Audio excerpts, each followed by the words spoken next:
ये जाने रहो कि जब इस शरीर से जीवन चला जाता है तब शरीर अवश्य मर जाता है, किंतु जीवन नहीं मरता। वह जीवन जो इस शरीर का आत्मा है सत्य है, सत्य ही विश्व की आत्मा है। नमस्कार। अगर आप किसी कारणवश मुझे सब्सक्राइब नहीं कर सकते तो लाइक अवश्य कीजिएगा। तत्वमसि उपनिषदों से एक कथा। उद्दालक अरुणि के पुत्र श्वेतकेतु ने अपने पिता से यह जानना चाहा कि निद्रा क्या है। उद्दालक ने कहा, सौम्य, मैं तुम्हें बताता हूं कि निद्रा क्या है। सुनो।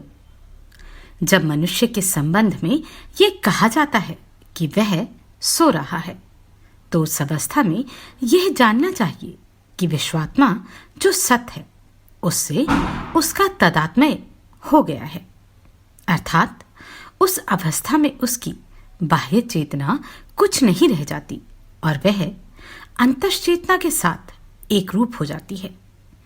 उस अवस्था में वह अपने वास्तविक अपनेपन को प्राप्त हो जाता है। इसलिए सोए हुए व्यक्ति के लिए कहा जाता है कि स्वप्न अर्थात स्व अपना की अवस्था में है।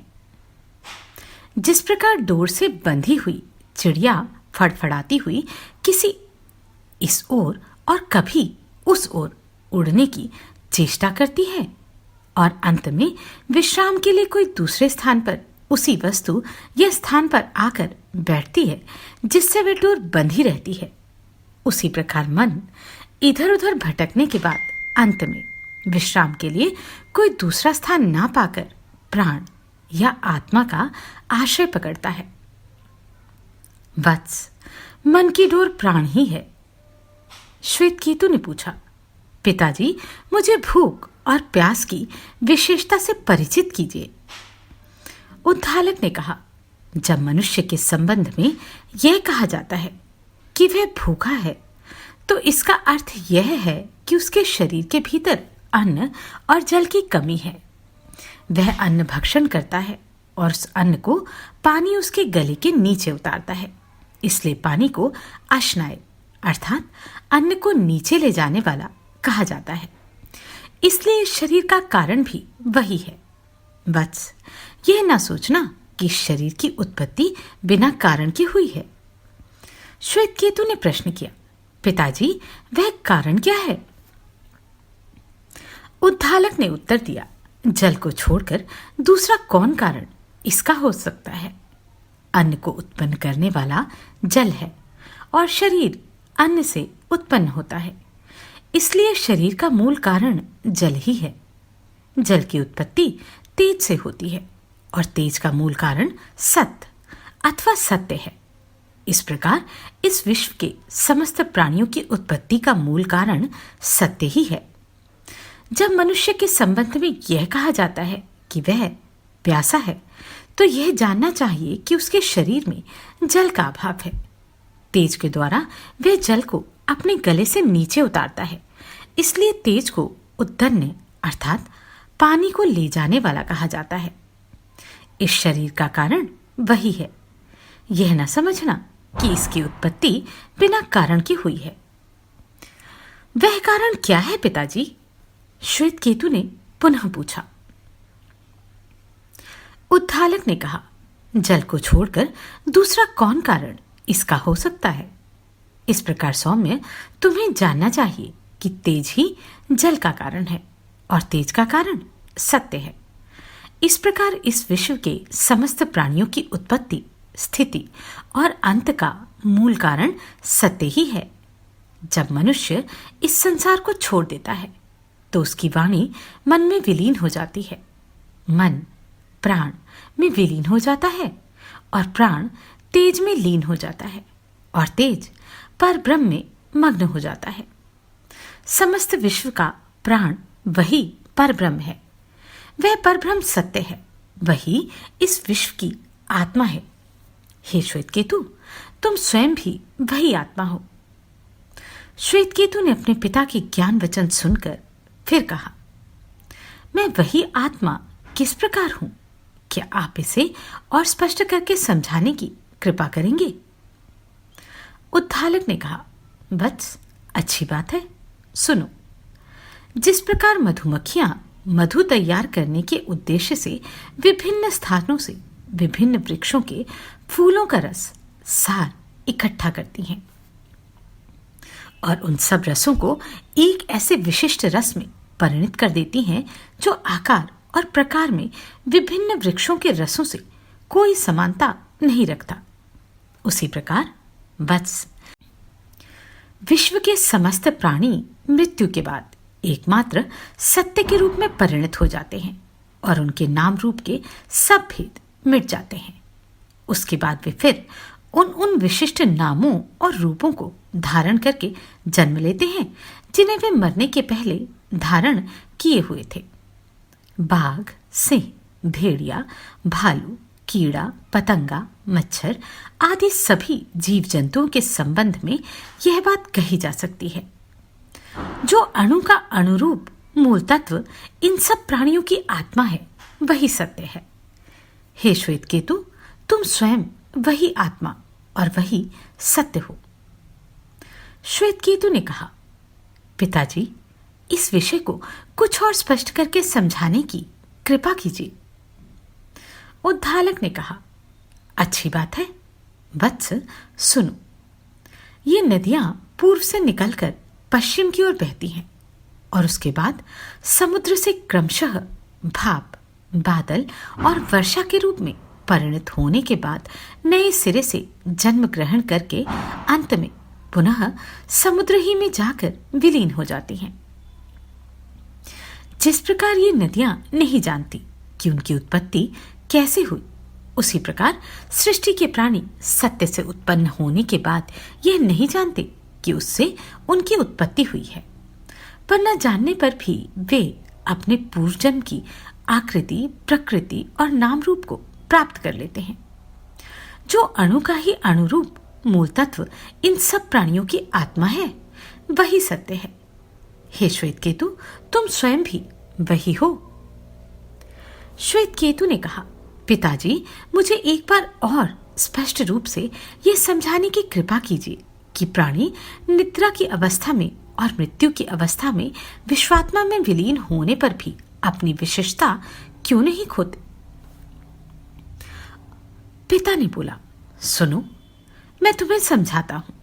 यदि किसी महान वृक्ष की जड़ पर कुल्हाड़े से मारा जाए तो उसमें से उसके भीतर का जीवन रस टपकने लगेगा। यदि उसी वृक्ष के बीच में कुल्हाड़े से आघात किया जाए तो भी उससे जीवन रस टपकने लगेगा।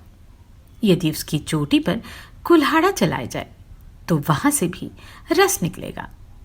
जब तक उसमें जीवन का संचार रहेगा तब तक वह पृथ्वी से सत्व ग्रहण करता रहेगा, पर जब एक शाखा जीवन से रहित हो जाएगी तो वह सूख जाएगी। जब दूसरी शाखा जीवन से शून्य हो जाएगी तो वह भी सूख जाएगी। अंत में जब संपूर्ण वृक्ष जीवन रस से रहित हो जाएगा तब वह पूरे का पूरा सूख जाएगा। तुम ये जाने रहो कि जब इस शरीर से जीवन चला जाता है तब शरीर अवश्य मर जाता है, किंतु जीवन नहीं मरता। वह जीवन जो इस शरीर का आत्मा है, सत्य है। सत्य ही विश्व की आत्मा है। हे श्वेतकेतु, तुम स्वयं भी वही आत्मा हो। श्वेतकेतु के मन में फिर भी कुछ शंकाएं बनी रही। उसकी ज्ञान पिपासा की पूर्ण तृप्ति अब भी नहीं हुई। उसने अपने पिता से कहा, पिताजी, आप क्या यह बताने की कृपा करेंगे कि अदृश्य और नाम रूप रहित सत्य से सृष्टि की उत्पत्ति और विकास कैसे होता है? उसके पिता ने कहा, अच्छी बात है, पहले तुम मेरे लिए वटवृक्ष का एक फल लाओ। श्वेतकेतु पास ही एक वटवृक्ष से फल तोड़कर ले आया और बोला, पिताजी, लीजिए, यह है वटवृक्ष का फल। उद्धालक ने कहा, इस फल को तोड़ो। श्वेतकेतु उसे तोड़कर बोला, लीजिए, मैंने तोड़ दिया। उसके पिता ने कहा, इसके भीतर तुमने क्या पाया? छोटे छोटे बीज। उद्धालक ने कहा, इनमें से एक बीज को भी तोड़ डालो। श्वेतकेतु बीज को तोड़ने के बाद बोला, लीजिए, मैंने बीज भी तोड़ दिया। इस बीज के भीतर तुमने क्या देखा? श्वेतकेतु ने कहा, कुछ भी नहीं। तब उद्धालक ने समझाया, बेटा, इस कुछ नहीं से ही महान वटवृक्ष की उत्पत्ति हुई। उसी प्रकार जो सत्य या सत्य तुम्हें अदृश्य और नाम रूप से रहित दिखाई देता है, उसी से इतनी विराट सृष्टि खड़ी हुई है। वह सत्य ही आत्मा है, और हे श्वेतकेतु, तुम स्वयं भी वही हो।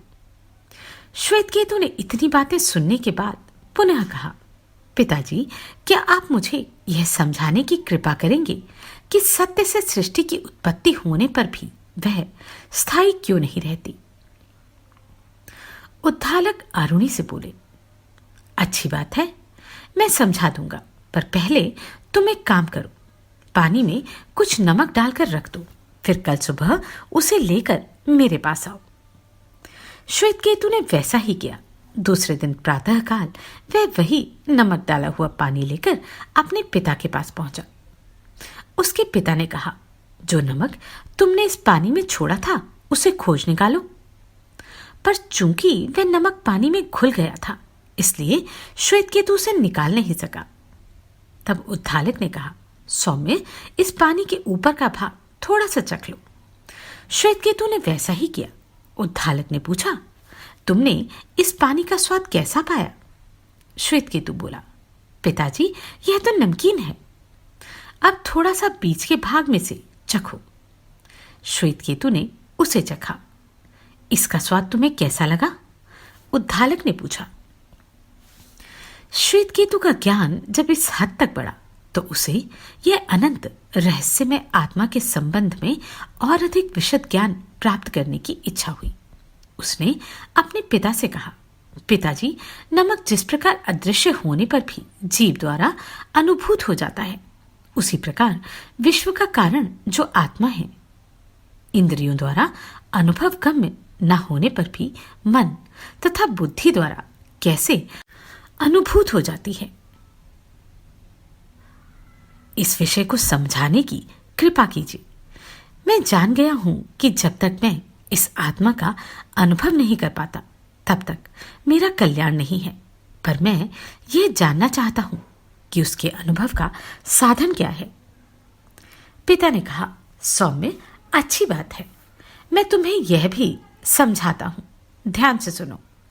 यदि गंधार देश से किसी पुरुष की आंखों में पट्टी बांधकर उसे वहां से दूर किसी निर्जन स्थान में छोड़ दिया जाए, तो वह यह चिल्लाकर समस्त दिशाओं को गुंजा देता है कि मेरी आंखों में पट्टी बंधी हुई है, मुझे इस अवस्था में यहां अकेला छोड़ दिया गया है। कि मेरी आंखों में पट्टी बंधी है, मुझे इस अवस्था में यहां अकेला छोड़ दिया गया है। तब कोई दयालु पुरुष आकर उसकी आंखों की पट्टी खोलकर स्वभावतः उससे कहेगा, गांधार देश का मार्ग यह है, तुम इस रास्ते से होकर वहां जाओ। तब वह मनुष्य जिसकी आंखों में पट्टी बांधी गई थी, गांव-गांव में मार्ग पूछता हुआ गंधार पहुंच जाएगा। इसी प्रकार सच्चे ज्ञान की इच्छा रखने वाला मनुष्य योग्य गुरु को पाकर आत्मा को प्राप्त करने का मार्ग जान लेता है, और तब एक चैन नहीं लेता जब तक समस्त सांसारिक बंधनों से मुक्त होकर चरम सत्य अर्थात मोक्ष को प्राप्त नहीं कर लेता। विश्व की अनुरूप आत्मा यही सत्य है। हे श्वेतकेतु, तुम स्वयं भी वही हो। श्वेतकेतु ने कहा, पिताजी, आप कृपा करके फिर एक बार दृष्टांत द्वारा यह समझाइए कि यह सत्य कैसे प्राप्त किया जा सकता है। उसके पिता ने कहा, अच्छी बात है, मैं और दृष्टांत द्वारा अपनी बात स्पष्ट करूंगा। जब कोई व्यक्ति रोग से पीड़ित होकर मरणासन अवस्था में होता है, तो उसके संबंधी उसकी परिचर्या के लिए उसे घेरे रहते हैं और उससे पूछते हैं, मुझे पहचान रहे हो? मुझे पहचान रहे हो? वह उन्हें पहचानता है, पर बाद में जब उसकी वाणी मन में लीन हो जाती है, मन प्राण में लीन हो जाता है, प्राण तेज में लय हो जाता है और तेज आत्मा में लय हो जाता है, तब वह किसी को भी नहीं पहचान पाता। जिस अनुरूप आत्मा में यह सब तत्व लीन हो जाते हैं वही परम सत्य है। हे श्वेतकेतु, तुम वही हो। श्वेतकेतु ने कहा, पिताजी, आप कृपा करके यह समझाइए कि ज्ञानहीन मनुष्य मरने के बाद फिर क्यों इस संसार में लौट आता है और ज्ञानी मुक्त होकर क्यों नहीं लौटता। मृत और मुक्त दोनों प्रकार के व्यक्ति जब आत्मा में लय हो जाते हैं तो फिर यह अंतर क्यों। उद्धालक ने कहा, अच्छी बात है, मैं तुम्हें एक दूसरे दृष्टांत द्वारा यह बात समझाऊंगा। वत्स, जब कोई व्यक्ति चोरी के संदेह पर पकड़ा जाता है और न्यायाधीश के आगे बंधी अवस्था में लाया जाता है तो न्यायाधीश उससे कहता है, तुमने चोरी की है, इसलिए तुम्हें दंड दिया जाएगा। वह अस्वीकार करता है। इस पर न्यायाधीश अपने नौकरों को आदेश देता है, इसके लिए एक कुल्हाड़ी भट्टी में गर्म करो। जब वह लाल हो जाए तो ले आओ। जब भट्टी में गर्म की हुई आग की तरह लाल कुल्हाड़ी लाई जाती है तो अभियुक्त उसे पकड़ने के लिए कहने पर इस प्रकार उत्तर देता है, यदि उस व्यक्ति ने सचमुच चोरी की हो और झूठ बोलकर अपनी रक्षा करना चाहता हो तो कुल्हाड़ी के जलते हुए फल को पकड़ते ही उसका हाथ जलकर नष्ट हो जाता है। पर यदि उसने चोरी ना की हो तो सत्य बोलने और अपनी आत्मा को सत्य से छा देने के कारण उसे पकड़ने पर भी उसका हाथ नहीं जलता, उसे बंधन से मुक्ति मिल जाती है। जिस प्रकार वह व्यक्ति सत्य का आश्रय ग्रहण करने के कारण जलने से बच जाता है, उसी प्रकार आत्मा के सत्य का आश्रय ग्रहण करने वाला भी आवागमन के चक्र से बच जाता है। हे श्वेतकेतु, तुम स्वयं भी वही सत्य हो। श्वेतकेतु ने कहा, पिताजी, अब मैं इस सत्य को भलीभांति समझ गया हूं। नमस्कार, मैं आभा शर्मा जावास। यदि आपको मेरा ये प्रयत्न सराहनीय लगा हो तो मुझे सब्सक्राइब करके प्रोत्साहित करें।